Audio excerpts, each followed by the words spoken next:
কলা চাষের বিভিন্ন পদ্ধতি নিয়ে আজকে কথা বলবো। নতুন এক বাগানে আমরা আসছি, এক কৃষক ভাই কলা চাষ করে তিনি সফলতার দিকে এগিয়ে এসেছেন, প্রায় কাছাকাছি। তো এই কলার এই মুসার এটাতে অনেক পুষ্টি রয়েছে, আমি এটা খুব পছন্দ করি।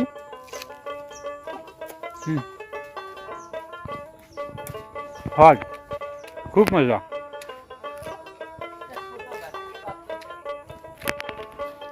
তো এটা কবরি কলার বাগান, এই বাগানে কলা এখন ফল দিতে শুরু করেছে, মানে কলার ফলনটা এসেছে। তো এই কলা বাগানে শুধুমাত্র একটি ফসল চাষ করে কিন্তু ক্ষান্ত নয়, মানে যে ধরনের চাষ করতে হয় তিনি এইভাবেই করেছেন। আমার কাছে এই পদ্ধতিটা খুবই ভালো লেগেছে। এই পেঁপে চাষ করেছেন, তো তার মধ্যে দেখা যাচ্ছে যে দুর্ভাগ্যবশত অনেকগুলো পেঁপে গাছে কিন্তু পুরুষ পেঁপে গাছ হয়েছে।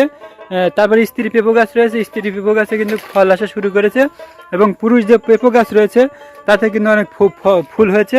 তো পেঁপে গাছের জন্য কিন্তু এই পুরুষ পেঁপে গাছও কিন্তু প্রয়োজন আছে, কারণ এই পুরুষ পেঁপে গাছ না থাকলে পরাগণ হয় না, আর পরাগণ না হলে কিন্তু ফলও ধরে না, পেঁপের পরিমাণটা কিন্তু কম হয়। প্রতি 4টা স্ত্রী পেঁপের জন্য একটি করে কিন্তু পুরুষ পেঁপে গাছের প্রয়োজন পড়ে। তো এই ভাইটি এই কলা চাষ করছেন, তো তার বাগানটা আমার কাছে খুবই ভালো লেগেছে। বিভিন্ন ধরনের সবজিও রয়েছে আশেপাশে, এর ধন্দুল মানে ওই যে পুল্লা যাকে বলে সেগুলো রয়েছে। আর এই যে বিশেষ করে আর একটা ক্ষেত দেখতে পাচ্ছেন যে হলুদ, আমাদের দেশে কিন্তু হলুদের ব্যাপক চাহিদা রয়েছে। হলুদ একটি মশলা জাতীয় ফসল, এটি কিন্তু এখন প্রায় বিলুপ্তির পথে, প্রায় 1 বছর সময় লেগে যায়, এই জন্য এই চাষটা কিন্তু এখন অহরহ করে না। তো ছায়া জাতীয় বাগান জাতীয়র মধ্যে অনেকে এইটা চাষ করে, কারণ ছায়া হলেও এই হলুদটা কিন্তু হয়।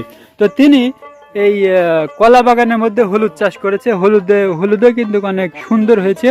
তো আশা করি হলুদের ফলনটাও ভালো হবে। কলা গাছের ফেকমটা কিন্তু বেশ ভালো, কিছু কিছু গাছে কলা ধরতে শুরু করেছে। তিনি কিভাবে তার মাথায় আসলো যে এইভাবে চাষ করব? তা আসলে আমাদের দেশে কিন্তু অনেকেই হচ্ছে একই জমিতে একটা ফসলের চাষ করে থাকে। তো একই জমিতে একটি ফসলের চাষ না করে যদি আমরা একাধিক ফসলের চাষ করে থাকি, তাহলে দেখা যাচ্ছে একটি ফসল যদি মানে ক্ষতিগ্রস্ত হয় বা লোকসানের সম্ভাবনা থাকে, সেক্ষেত্রে কিন্তু আরেকটি ফসল থেকে যদি কিছুটাও হয়, অল্প কিছু হলেও কিন্তু ক্ষতির সম্ভাবনাটা কমে যায়।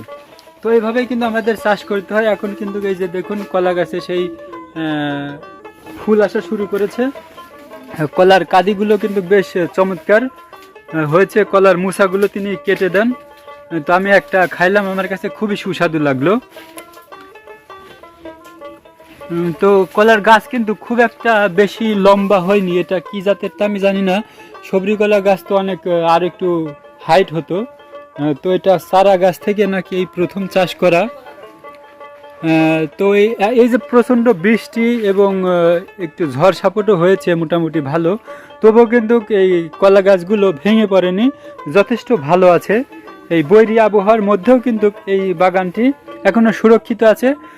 কলা গাছে তেমন একটা রোগ ব্যাধি নেই, তিনি পরিষ্কার করে রেখেছেন। কলা বাগান এরকম পরিষ্কারই থাকে, তার মধ্যে হলুদ চাষ করেছেন।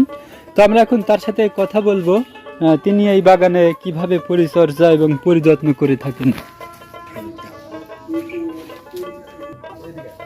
হ্যাঁ, এই যে বেগুন ধরছে, এই যে পটল, এই যে তারপরে এই যে পুল্লা, তারপরে এই যে কি সুন্দর পেঁপো, একই বাগান। বিশাল এক জায়গায় যে কপি চাষ হচ্ছে দেখতেছি, অন্য লোকের এই জায়গাতে শুরু হয়েছিল, ওই জায়গা থেকে শুরু। এই গাছের পেঁপো আমিও নিয়ে এটা খাইছি, বুঝছো?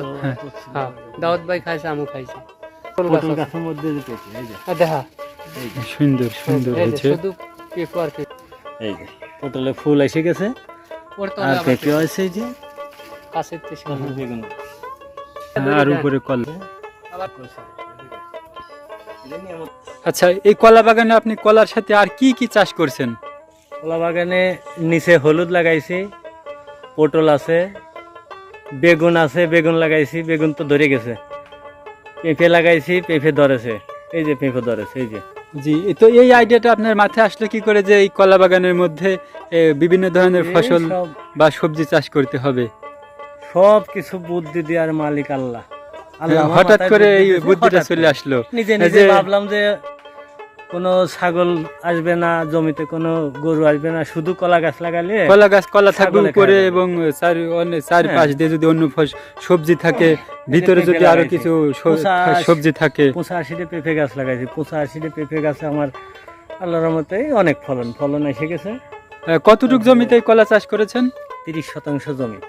তো এখন কি ফলন আসা শুরু করেছে? হ্যাঁ এই মাত্র ফলন আসে, যে কিছু কলার মুকুল বাড়াইছে, কলার মুছা আছে, তারপরে কলা কিছু।